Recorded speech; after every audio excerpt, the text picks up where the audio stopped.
So, magluluto naman tayo ngayon for today's video. Ayan. So, yan, may ginisa na nga ako dyan na atay, guys.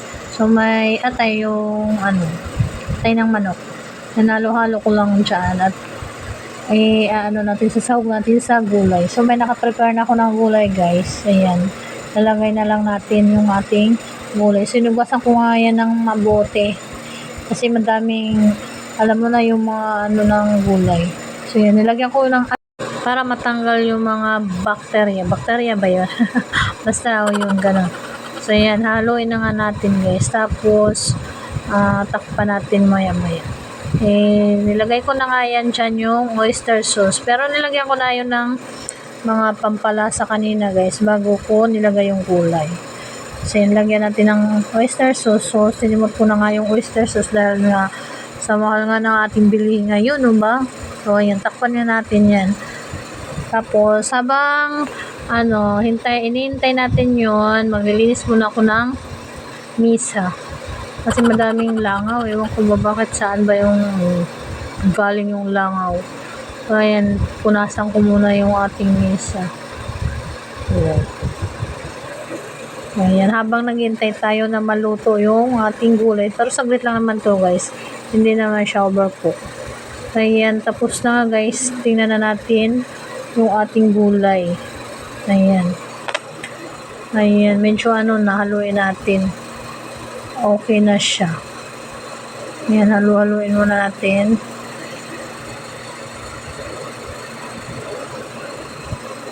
So, ayan. Tapos, tikman natin to kung okay na sa timpla. So, ayan, medyo masarap naman. Medyo, hindi sigurado. Masarap naman, guys. So, ayan, dumating na ngayon.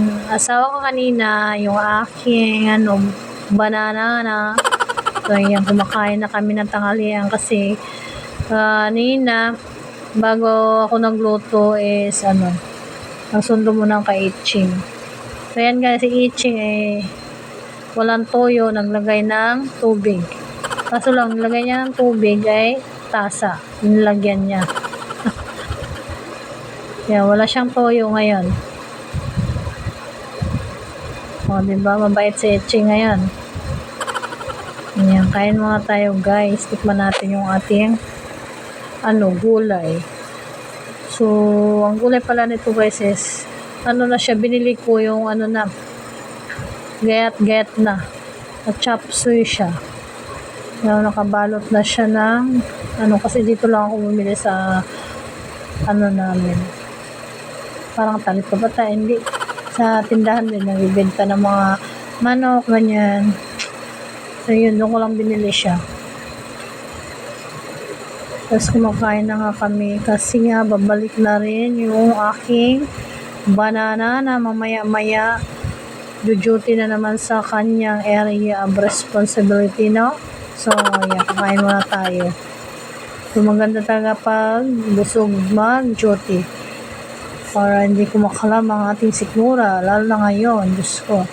Tsaka sa ngayon pala, mahal na pala mga bilihin ngayon, guys. Ang 1,000, so wala na. Magkano na lang ang sukuli. O, diba? Kaya, maging wais na lang tayo sa bili ng mga ulam. Pag may bigas, okay na yung ulam-ulam, no? Diba? At least may makain. Kaya si Itching dyan ay inutusan niya na bumili ng soft drinks. Tapos kumuha ako ng yelo, nilagay ko naman sa mga baso. Ayan. Lagyan natin ng soft drinks yung ating mga basong may yelo. Kasi mainit na naman kasi dito, guys. So, kaninang umaga makulimlim. Tapos ngayon, mainit.